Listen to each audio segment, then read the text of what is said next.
মোবাইলে ধারণ করা ভিডিওতে দেখা যায় রাজধানীর বনানী কাঁচাবাজারের পাশে ১২ নম্বর সড়কের ৪৪ নম্বর ভবনের নবম তলায় দাউ দাউ করে জ্বলছে আগুন, যেখানে রয়েছে একটি বুটিক হাউস ও শোরুম। আগুন লাগার পর অল্প সময়ের মধ্যেই ভবন থেকে নেমে আসেন সবাই। আগুন ছিল ৯ তলা ১০ তলা, ৪ তলা আমরা থাকি। ৭ তলায় ছিলেন আপনারা? আমরা ৪ তলা থাকি। ৪ তলায়। তো যখন আগুন লেগেছিল তখন আপনি কোথায় ছিলেন? আমি ছিলাম, আমি উজুতে নামাজ পড়তে গেছিলাম।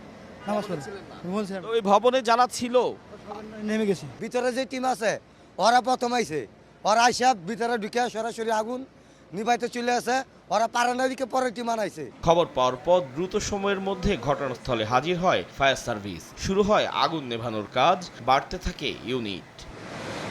প্রায় পৌনে ২ ঘন্টার চেষ্টায় ফায়ার সার্ভিসের ৬টি ইউনিট নিয়ন্ত্রণে আনে আগুন। ভবনের অষ্টম, নবম এবং দশম তলা থেকে গ্লাস ভাঙার মাধ্যমে জমে থাকা ধোঁয়া বের করে ফায়ার সার্ভিস।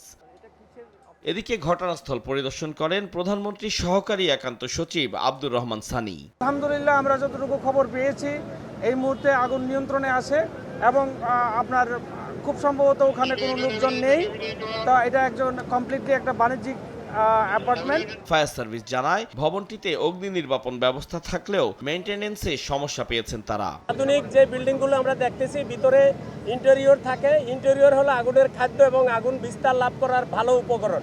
যে সমস্ত বিল্ডিংয়ে ইন্টেরিয়র থাকে এগুলোতে আগুন খুব দ্রুত বিস্তার লাভ করে, আগুন ছড়ায় খুব তাড়াতাড়ি এবং ধোঁয়া সৃষ্টি করে এবং সেখানে অগ্নি নির্বাপনে আমাদের প্রতিবন্ধকতার সৃষ্টি হয়। আগুন লাগার ঘটনায় হতাহতের কোনো খবর পাওয়া যায়নি।